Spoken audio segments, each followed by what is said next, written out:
Club میں جانے کی ضرورت ہے کہ چربی چڑھ رہی ہے، پھر آپ جی ہمیں ٹریڈ مل لا کے دیں تاکہ ہم اس پر چلا کریں. کیا ضرورت ہے ان کی؟ گھر کے کام کاج میں ایک تو اجر ملے گا، خامند کا دل جیت لوگی، اور پھر تیسرا یہ کہ جسم کی جو ضرورت ہے کام کا کرنا، آٹومیٹک شوگر برن ہوگی اور اللہ تعالیٰ آپ کی صحت کو بھی ٹھیک رکھیں گے. تو گھر کے کام کاج کو اپنی عزت سمجھیں، اپنا فرض منصبی سمجھیں، اور اس کو سمجھیں کہ مصلی پہ بیٹھ کے جو میں عبادت کروں گی اس سے زیادہ گھر کے کام کاج کرنے سے مجھے اللہ کا قرب نصیب ہوگا. تیسری چیز، اپنے گھر کو صاف ستھرا رکھیے. کچھ عورتوں کی عادت ہوتی ہے کہ طبیعت میں سستی، ہر وقت پھیلاؤ ڈال دیتی ہیں. گھر کے اندر پھیلاؤ کا ہونا، چیزوں کا بے ترتیب پڑا ہونا، یہ اللہ تعالیٰ کو ناپسند ہے. حدیث پاک میں نبی علیہ السلام نے فرمایا اللہ جمیل و یحب الجمال، اللہ تعالیٰ خود بھی خوبصورت ہیں اور خوبصورتی کو پسند کرتے ہیں. تو جب نبی علیہ السلام نے گواہی دے دی کہ اللہ تعالیٰ خوبصورتی کو پسند کرتے ہیں تو اس کا مطلب ہے کہ گھر کی بکھری پڑی چیزیں اللہ تعالیٰ کو پسند نہیں آتی. لہذا اس نیت سے عورت اپنے گھر کو صاف ستھرا رکھے کہ میرے گھر کی چیزیں ترتیب سے پڑی ہوں گی، صاف ستھرا گھر ہوگا، میرے مالک کو یہ اچھا لگے گا، میری محنت قبول ہو جائے گی. یوں سمجھیے کہ جب آپ گھر میں ویکیوم کلینر چلا رہی ہوں گی تو گھر ہی صاف نہیں ہو رہا بلکہ اللہ تعالیٰ آپ کے دل کے گھر کو بھی صاف فرما رہے ہوں گے. تو گھر کا جھاڑو دینا یوں سمجھیے کہ میں بیٹھی اپنے دل کے ظلمت پہ جھاڑو دے رہی ہوں. تو گھر کو صاف ستھرا رکھیے. اللہ تعالیٰ فرماتے ہیں ان اللہ یحب التوابین و یحب المتطہرین، کہ اللہ تعالیٰ توبہ والوں سے بھی محبت کرتے ہیں اور پاکیزہ رہنے والوں سے بھی محبت کرتے ہیں. اس لیے ہر چیز کا صاف ستھرا ہونا، پاکیزہ ہونا اور گھر کی ہر چیز کا سیٹ ہونا یہ اللہ تعالیٰ کی خوشنودی کا سبب بنتا ہے. نبی علیہ السلام نے ایک حدیث پاک میں فرمایا کہ عورت جب گھر میں پڑی ہوئی کسی بے ترتیب چیز کو اٹھا کر ترتیب سے رکھ دیتی ہے اللہ تعالیٰ ایک نیکی عطا فرماتے ہیں، ایک گناہ معاف فرما دیتے ہیں. اب دیکھیے ہر عورت گھر میں برتن درست کرتی ہے تو کتنی نیکیاں مل گئیں، کتنے گناہ معاف ہوئے. کپڑے سمیٹتی ہے، چیزوں کو سمیٹتی ہے، بچے ادھم مچا دیتے ہیں. تو جو عورت گھر میں روزانہ اپنے گھر کی چیزوں کو سیٹ کر دیتی ہے، جتنی جتنی چیزوں کو اس نے اپنی اپنی جگہ پر رکھا، ہر چیز کو رکھنے کے بدلے ایک گناہ معاف ہوا اور اللہ نے ایک نیکی عطا فرما دی. تو اس طرح دیکھیے ایک عورت اپنے گھر میں کام کاج کے دوران کتنی عبادت حاصل کر سکتی ہے اگر اس نیت سے گھر کو صاف رکھیں گی کہ لوگ آئیں گے تعریف کریں گے تو یہ آپ کی ساری محنت صفر ہو گئی. اس لیے کہ مخلوق نے کہہ بھی دیا بڑا اچھا گھر ہے تو آپ کو کیا لطف مل گیا. اگر اتنی محنت کر کے پسینہ بہا کے فقط لوگوں کی زبان سے ہی آپ نے سننا ہے جی بڑا اچھا گھر ہے تو اللہ فرمائیں گے فقط قیل، یہ کہا جا چکا. تو یہ مت نیت کریں، نیت یہ کریں کہ میں گھر کو سیٹ کروں گی، میں گھر والی ہوں، یہ میری ذمہ داری ہے. اللہ تعالیٰ خوبصورت بھی ہیں، خوبصورت چیز کو پسند بھی فرماتے ہیں. میں اپنے گھر کو سیٹ کروں گی تو اللہ تعالیٰ خوش ہوں گے. سیٹ کرنے کا یہ مطلب نہیں ہوتا کہ اب اس میں آپ کرسٹل سجائیں گی اور اس میں آپ سینکڑوں ڈالر کی چیزیں لا کے رکھیں گی، یہ سیٹ کرنا ہے. نہیں، جتنے وسائل ہوں جیسے بھی ہوں مگر چیز کے اندر صفائی ہو اور سلیقہ مندی ہو. صفائی کے لیے کوئی ڈالروں کی ضرورت نہیں بلکہ انسان نے اپنے کپڑے تو دھونے ہی ہوتے ہیں تو ذرا صاف ستھرے کپڑے رکھنے کی عادت رکھ لے. اسی طرح چیزوں کو تو سمیٹنا ہی ہوتا ہے تو سلیقہ مندی سے چیزوں کو رکھ لے. تو صفائی اور سلیقے کا ہونا یہ گھر کے خوبصورت ہونے کی دلیل ہوتی ہے. یہ ضروری نہیں ہوتا کہ وہ ایسا چپس کا بنا ہوا ہو، ایسے پتھروں کے باہر ملک کے آئے ہوئے ہوں تب جا کے گھر خوبصورت ہوتا ہے. تو اس کو سمجھنے کی کوشش کریں. چنانچہ کچے گھر کے اندر بھی عورت اپنے گھر کو خوبصورت بنا سکتی ہے تاکہ ہر چیز کو سلیقے کے ساتھ ایک جگہ کے اوپر اس نے رکھا ہوا ہو. چوتھی بات، سنی سنائی بات آگے کرنے کی عادت اپنے اندر ہرگز نہ ڈالیں. کئی عورتیں ادھوری باتیں سن کے اپنے خاوند کو پہنچا دیتی ہیں اور بعد میں پھر کچی پڑتی ہیں. یہ بہت بری عادت ہے. ذرا سی بات سن کے اس کو آگے پھیلانا شروع کر دینا. ایسی بات جلدی نہیں آگے کرنی چاہیے بلکہ جس طرح ایک ٹرانسمیٹر ایک ریسیور ہوتا ہے کہ وہ ہر اسٹیشن کو ریسیو نہیں کرتا، خاص اسٹیشن کی ویو لینتھ کو ریسیو کرتا ہے. بس آپ بھی اپنے کانوں کے ٹرانسمیٹر کو ایسا سیٹ کریں کہ جو بھی عورت کوئی بات کر رہی ہے بس کانوں تک تو سب آ جائے، دل میں ہر بات کو نہ جانے دیا کریں. دل میں وہی بات جائے جو ٹھیک ہو، شریعت و سنت کے مطابق ہو. سنی سنائی باتیں جلدی سے ادھر کر دینا ادھر کر دینا، یہ عورت کے لیے مصیبت کا سبب بن جاتا ہے۔ پھر کی ہوئی بات، جی میں نے ایسے تو نہیں کہا تھا، پھر جھوٹ بولنا پڑتا ہے۔ اس لیے اکثر و بیشتر عورتوں کو اپنی باتیں چھپانے کے لیے جھوٹ کا سہارا لینا پڑتا ہے، اور کئی تو ایسی ہوتی ہیں کہ بات بات میں جھوٹ۔ حدیث پاک میں آتا ہے کہ بندہ جھوٹ بولتے بولتے ایسی کیفیت میں آ جاتا ہے کہ اللہ تعالیٰ فرشتوں کو فرماتے ہیں کہ جھوٹوں کے دفتر میں اس کا نام لکھ دیا جائے۔ ہر ایک کے سامنے دل کھول دیتی ہیں، کوئی آئی گئی بھی ہوئی نا تو اس کو بتا دیں گی۔ حتیٰ کہ مثال کے طور پر اگر یہ سفر کر رہی ہیں اور ٹرانزٹ لانج میں بیٹھی ہیں جہاز کی فلائٹ کے انتظار میں، اور اس میں ساتھ والی کرسی پہ کوئی عورت آ کے بیٹھ گئی، اب جیسے ہی تعارف ہوگا نا 2 منٹ کے اندر اپنے خامند کی بھی حقیقت بتا دیں گی، اپنی ساس کی بھی حقیقت بتا دیں گی، اپنے پیٹ میں اگر کچھ ہے تو اس کے بارے میں بھی بتا دیں گی۔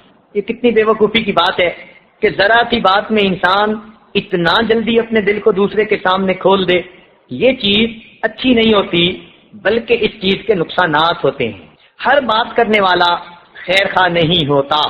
عورتیں اس بات کو اچھی طرح نوٹ کریں کہ ہر بات کرنے والا خیر خواہ نہیں ہوتا۔ عورتوں کی عادت ہوتی ہے کہ دوسرے کا دل کھولنے کے لیے پوچھ لیتی ہیں کہ آپ کی ساس کیسی ہیں، آپ کا میاں کیسا ہے، اور ماشاءاللہ انہوں نے ایسی گردان یاد کی ہوتی ہے میاں کی زندگی کی کہ اسی وقت وہ سر صغیر سنانی شروع کر دیتی ہیں۔ اور یہ بھی ذہن میں رکھیں کہ ہیسٹی ڈیسیژن سے بچنے کی کوشش کریں۔ ذرا سی بات سن کے کسی کے بارے میں ڈیسیژن لے لینا، فلاں ایسا ہے، فلاں ایسی ہے، یہ غلط بات ہے۔ کئی مرتبہ بچے آپ کے سامنے آئیں گے، ایک کہے گا فلاں نے یہ کیا، فیصلہ نہ کریں جب تک کہ دوسرے کی بھی نہ سن لیں۔ لقمان علیہ السلام نے بچے کو کہا کہ بیٹا اگر تجھے کوئی آ کر کہے کہ فلاں نے میری آنکھ نکال دی، پھوڑ دی، تو تم فیصلہ نہ کرنا جب تک کہ دوسرے کی نہ سن لینا، ہو سکتا ہے اس نے دوسرے کی 2 آنکھیں نکالی ہوئی ہوں۔ تو اس لیے ذرا سی بات سن کے ہیسٹی ڈیسیژن لے لینا، کسی چیز کو جنرلائز کر لینا، یہ چیز عورت کے لیے مصیبت کا سبب بن جاتی ہے۔ 5واں پوائنٹ کہ جب بھی خاوند گھر سے رخصت ہونے لگے اس کو ہمیشہ دعا کے ذریعے سے الوداع کرے، فی امان اللہ کہے، دعا دے۔ جیسے ہماری بڑی عورتیں پہلے وقتوں میں اپنے میاں کو کہتی تھی میری امان اللہ کے حوالے۔ یہ کتنی پیاری بات ہے کہ میری امانت اللہ کے حوالے۔ جب آپ نے اپنی امانت اللہ کے حوالے کر دی تو اللہ تعالیٰ محافظ ہے، وہ آپ کی امانت کی حفاظت کرے گا۔ آج کتنی عورتیں ہیں جو خاوند کو گھر سے نکلتے ہوئے یہ الفاظ کہتی ہیں، بہت کم، چونکہ نہیں کہتی اس لیے ان کے خاوندوں کی حفاظت بھی نہیں ہوتی۔ پھر روتی ہیں کہ جی خاوند باہر جاتے ہیں تو باہر ان کو زیادہ دلچسپی ہو جاتی ہے۔ بھائی آپ نے تو اپنی امانت اللہ کے حوالے ہی نہیں کی، اب آپ اللہ سے کیا توقع رکھتی ہیں، کیوں وہ ان کی حفاظت کرے؟ تو نیک بیویاں ہمیشہ خاوند اور بچوں کے گھر سے رخصت ہوتے ہوئے ان کو دعا دیتی ہیں۔ اونچی آواز سے کہنے کی عادت ڈالیں، بلکہ دروازے تک ساتھ آیا کریں اور پھر کہا کریں فی امان اللہ، فی حفظ اللہ، فی جوار اللہ، کچھ نہ کچھ ایسے لفظ کہا کریں، یا ویسے ہی کہہ دیا کریں کہ میری امانت اللہ کے حوالے۔ تو جب آپ اپنی امانت اللہ کے حوالے کر چکی، اللہ تعالیٰ آپ کو کبھی لیٹ ڈاؤن نہیں ہونے دیں گے۔ اللہ تعالیٰ پہ بھروسہ، یقین، یہ تو ہماری زندگی کی بنیاد ہے۔ تو ایک عادت یہ ہو کہ جب خاوند گھر سے رخصت ہونے لگے تو دروازے تک جا کر اس کو الوداع کہیں دعا کے ذریعے سے، اور جب خاوند گھر میں آئے جتنی بھی مصروف ہوں 1 منٹ کے لیے اپنے آپ کو فارغ کر کے مسکرا کے خاوند کا استقبال کریں۔ تو یہ 5واں پوائنٹ ہے کہ دعا کے ذریعے سے الوداع کرے اور مسکرا کے خاوند کا استقبال کرے۔ جب بیوی مسکرا کے خاوند کا استقبال کرے گی ہنستے مسکراتے چہرے کے ساتھ، تو صاف ظاہر ہے کہ خاوند کی نظر مسکراتے چہرے پر پڑے گی تو اس کے دل میں بھی محبت اٹھے گی۔ آج اس چیز پر عمل کم ہے، اس لیے زندگیوں میں پریشانیاں زیادہ ہیں۔ 6واں پوائنٹ کہ جب خاوند کا آنے کا وقت ہو تو بیوی کو چاہیے کہ اپنے آپ کو صاف ستھرا رکھے۔ ہوتا یہ ہے کہ جب باہر کہیں نکلنا ہو تو دلہن کی طرح سج دھج کے ساتھ باہر جائیں گی، اور خاوند نے آنا ہو تو پھر ایسی میلی کچیلی رہیں گی کہ بندے کی دیکھ کے طبیعت ہی خراب ہو جائے گی۔ یہ بہت بڑی غلطی ہے، بلکہ جتنی بھی نیک عورتیں گزری ہیں ان سب کی یہ عادت رہی کہ وہ روزانہ اپنے خاوند کے آنے کے وقت پر اپنے آپ کو بنا سنوار لیتی تھیں، اور یہ بنانا سنوارنا ان کے لیے عبادت کی مانند ہو جاتا ہے۔ اس کا پتہ نہیں کیوں خیال نہیں کرتی، حالانکہ کتابوں میں بھی یہ بات بہت لکھی گئی اور نیک بیویوں کے بارے میں آیا۔ چنانچہ ایک خاتون کے بارے میں آتا ہے کہ وہ ہر رات اپنے آپ کو تیار کرتی، سجاتی اور اپنے میاں سے بلکہ پوچھتی تھی کہ آپ کو میری خدمت کی ضرورت ہے؟ اگر وہ کہتے ہاں تو میاں کے ساتھ وقت گزارتی، اور اگر وہ کہتے نہیں مجھے نیند آ رہی ہے سونا ہے، تو وہ مصلے پہ کھڑی ہوتی اور ساری رات اپنے رب کے سامنے ہاتھ باندھ کے گزار دیتی تھی۔ تو بیوی کو چاہیے کہ وہ خاوند کے لیے اپنے گھر میں بن سنور کے رہے۔ بن سنور کا یہ مطلب نہیں ہونا کہ روزانہ دلہن کے کپڑے پہنے، کپڑے ہوں صاف ہوں اور انسان نے بالوں میں کنگھی کی ہو، چہرہ جو ہے دھویا ہوا ہو، صاف ستھرا ہو، خوشبو استعمال کی ہوئی ہو، اسی کو بننا سنورنا کہتے ہیں۔ تو یہ بننا سنورنا عورت کے گھر کے فرائض میں سے شامل ہے، اس میں سستی ہرگز نہیں کرنی چاہیے۔ باہر جائیں آپ تو سادہ کپڑوں میں جائیں، باہر زربرق لباس پہننے کی ضرورت نہیں، سادہ کپڑوں میں باہر جائیں گی فتنوں سے بچ جائیں گی۔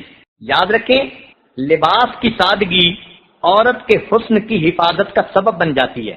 لباس کی سادگی عورت کے حسن کی حفاظت کا سبب بن جاتی ہے، اس لیے دستور بنائیں کہ جب باہر جائیں تو کپڑے صاف ستھرے ہوں مگر سادہ ہوں، گھر میں ہوں تو پھر کپڑے اپنے خاوند کے لیے جو بھی پہن سکتی ہیں مگر اپنے آپ کو بنا سنوار کے تیار رکھیں۔ اس لیے نبی علیہ السلام نے صحابہ کرام کو ایک دفعہ فرمایا، وہ اپنے لشکر سے واپس آ رہے تھے، مدینہ کے باہر آپ نے قیام فرمایا، اور قیام حالانکہ گھر بہت قریب تھے اور گھر جا بھی سکتے تھے، مگر نبی علیہ السلام نے فرمایا کہ نہیں تم رک جاؤ اور اپنے گھروں میں اطلاعیں بھجوا دو تاکہ بیویاں اپنے آپ کو خاوندوں کے لیے تیار کر لیں۔ تو نبی علیہ السلام کی سنت سے پتہ چلتا ہے کہ عورتوں کے لیے یہ نبی علیہ السلام کی تعلیم ہے، گویا نبی علیہ السلام کی سنت پر عمل کریں گی۔ تو جب عورتوں کو پتہ ہو کہ اب میاں کے آنے کا وقت ہے تو ان کو چاہیے کہ اس وقت میلے منہ پہ میک اپ کرنے کی بجائے ذرا صاف ستھری ہو کر رہیں تاکہ نبی علیہ السلام کی سنت کے اوپر ان کو عمل نصیب ہو سکے۔ جب خود ہی صاف ستھری نہیں رہیں گی تو کیسے توقع کرتی ہیں کہ خاوند کے دل میں ہماری روز نئی محبت ہونی چاہیے؟ پھر خاوند توجہ ہی نہیں کرتے اور پھر روتی پھرتی ہیں کہ جی ساری دنیا کے ہوئے میرے سوا، ساری دنیا کے ہوئے میرے سوا، میں نے دنیا چھوڑ دی جن کے لیے۔ جب آپ نے ان کے لیے دنیا چھوڑ دی تو اب اپنے آپ کو ذرا صاف ستھرا بھی رکھیے تاکہ میاں کی تباً بھی آپ کی طرف محبت کا جذبہ زیادہ ہو جائے۔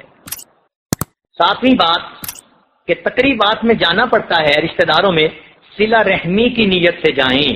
صلہ رحمی کہتے ہیں رشتہ داریوں کو جوڑنا، رشتے ناتوں کو جوڑنا، اس کو صلہ رحمی کہتے ہیں، اور اللہ تعالیٰ کو یہ بات بہت پسند ہے کہ لوگ رشتہ داریاں ایک دوسرے کے ساتھ جوڑیں، محبت و پیار کے ساتھ رہیں۔ جب بھی آپ تقریبات میں جائیں تو صلہ رحمی کی نیت سے جائیں، یہ نیت نہ ہو کہ ہم نہیں جائیں گی تو وہ بھی نہیں آئیں گے۔ اپنی طرف سے آپ صلہ رحمی کی نیت کر کے جائیں تاکہ آپ کا جانا بھی عبادت بن جائے۔ مخلوط محفلوں سے بچیں۔ آپ کو پتا ہو کہ جہاں پردے کا کوئی انتظام نہیں، ایسی محفلوں میں جانے سے آپ پرہیز کریں۔ جائیں بھی تو آپ پردے میں رہیں، خود بخود رشتہ داروں کو محسوس ہو جائے گا کہ اس بچی کے لیے ہمیں پردے کا انتظام کرنا ہے۔ بعض نیک بیویاں اپنی بہنوں کی شادی میں گئیں اور ان کی شادی میں پردے کا اہتمام بھی نہیں تھا، ایک ہفتہ اپنے گھر کے اندر وہ برقعے کی کیفیت میں رہیں۔ تو نیک بچیاں شرعی حقوق بھی پورے کرتی ہیں مگر اللہ کے حکم کو بھی مد نظر رکھتی ہیں، اس سے بھی پیچھے نہیں ہٹتی۔ تو مخلوط محفلوں سے بچیں۔ ایک اچھا دستور جس کو ہم نے بھی اپنی زندگی میں آزمایا وہ یہ ہے کہ اگر کسی کے ہاں خوشی کی تقریب ہو تو تقریب کے دن جانے کی بجائے آپ ایک دن پہلے چلی جائیں اور اپنی طرف سے ان کو کوئی ہدیہ اور تحفہ دے دیں اور ان سے کچھ وقت بیٹھ کے باتیں کر لیں اور ان کو کہیں کہ پردے کی مجبوری کی وجہ سے تقریب میں شرکت میرے لیے مشکل ہے، اس لیے میں ایک دن پہلے آ گئی کہ میں آپ کو مبارکباد دے دوں۔ اسی طرح اگر کسی کے ہاں غمی کی کوئی بات ہے تو غمی والے دن جانے کی ضرورت نہیں، اس لیے کہ اس دن عام طور پہ گھروں میں بے پردگیاں ہوتی ہیں، لوگ مسئلے مسائل پردے کے ان کو کوئی خیال نہیں کرتے، لہذا غمی کی کیفیت میں آپ دوسرے دن جانے کی عادت بنا لیں اور ان کو جا کے فرصہ دیں اور بتائیں کہ میں کل نہ آئی اس لیے کہ میرے لیے پردے کا معاملہ تھا۔ تو جب آپ رشتہ داروں کو یہ بات بتا دیں گی کہ مخلوط محفلوں میں مجھے نہیں آنا، جہاں مخلوط محفلیں ہیں آپ خوشی کی تقریب میں ایک دن پہلے جائیں اور تحفہ دے کے آ جائیں، اور غمی کی تقریب میں ایک دن بعد میں جائیں، کیونکہ دوسرے دن پھر پردے کا اتنا پرابلم نہیں ہوتا جتنا پہلے دن ہوتا ہے۔ تو اس دن آپ فرصے کے چند الفاظ کہہ کے آ جائیں، آپ کی رشتہ داریاں بھی قائم رہیں گی اور آپ کا پردہ بھی قائم رہے گا، یعنی آپ نے بندوں کو بھی راضی کیا اور بندوں کے پروردگار کو بھی راضی کر لیا۔ اپنے میاں کو اللہ کے راستے میں خرچ کرنے کے لیے کہتی رہا کریں، اس لیے کہ صدقہ بلاؤں کو ٹالتا ہے، صدقے سے رزق میں برکت ہوتی ہے۔ حدیث پاک میں آتا ہے نبی علیہ الصلوۃ والسلام نے قسم کھا کر فرمایا کہ صدقہ دینے سے انسان کے مال میں کمی نہیں ہوتی۔ اب بتائیے، اللہ تعالیٰ کے محبوب ویسے ہی کہہ دیتے تو کافی تھا، لیکن اللہ کے محبوب نے، اس صادق الامین نے قسم کھا کر فرمایا کہ صدقہ دینے سے انسان کے مال کے اندر کمی نہیں آتی۔ تو اس لیے اپنے خامد کو اس صدقہ کے بارے میں وقتاً فوقتاً کہتی رہیں، کبھی وہ پریشان آ لو تو اس کو مشورہ دیں کہ کچھ صدقہ اللہ کے راستے میں کر دیں۔ صدقے کا یہ مطلب نہیں ہوتا کہ جو کچھ ہے سارا کچھ دے کے فارغ ہو جاؤ، بلکہ آپ نے اگر ایک پیسہ بھی خرچ کیا اللہ کے ہاں تو وہ صدقے میں شمار کر لیا جائے گا۔ It's not the thing which counts, it's the thought. پیسے کو اللہ تعالیٰ نہیں دیکھتے، وہ تو یہ دیکھتے ہیں کہ نیت کتنی اچھی تھی۔ خود بھی اللہ کے راستے میں خامد کی اجازت سے دینے کی عادت ڈالیں، اپنے بچوں کے ہاتھوں سے بھی دلوایا کریں۔ کوئی غریب عورت آ جائے، پیسے دینا چاہتی ہیں، اپنی بیٹی کے ہاتھ پہ رکھ دیے، بیٹی جاؤ دے کے آؤ، تاکہ بچی کو سبق مل جائے کہ میں نے بھی اللہ کے راستے میں خرچ کرنا ہے۔ یقین کریں کہ ہمیں جتنا اللہ نے دیا ہے اس کے بالمقابل اللہ کے راستے میں ہم بہت کم خرچ کرتے ہیں، جبکہ اللہ فرماتے ہیں وفی اموالہم حق معلوم للسائل والمحروم، مگر ہم تو جتنا کچھ ہوتا ہے نہیں دیتے۔ حدیث پاک میں آتا ہے اللہ تعالیٰ کچھ لوگوں کو ان کی اپنی ضرورتوں سے زیادہ رزق اس لیے دے دیتا ہے کہ وہ غریب، یتیم، بیواؤں اور ان کے اوپر خرچ کریں، وہ ان کا رزق ہوتا ہے۔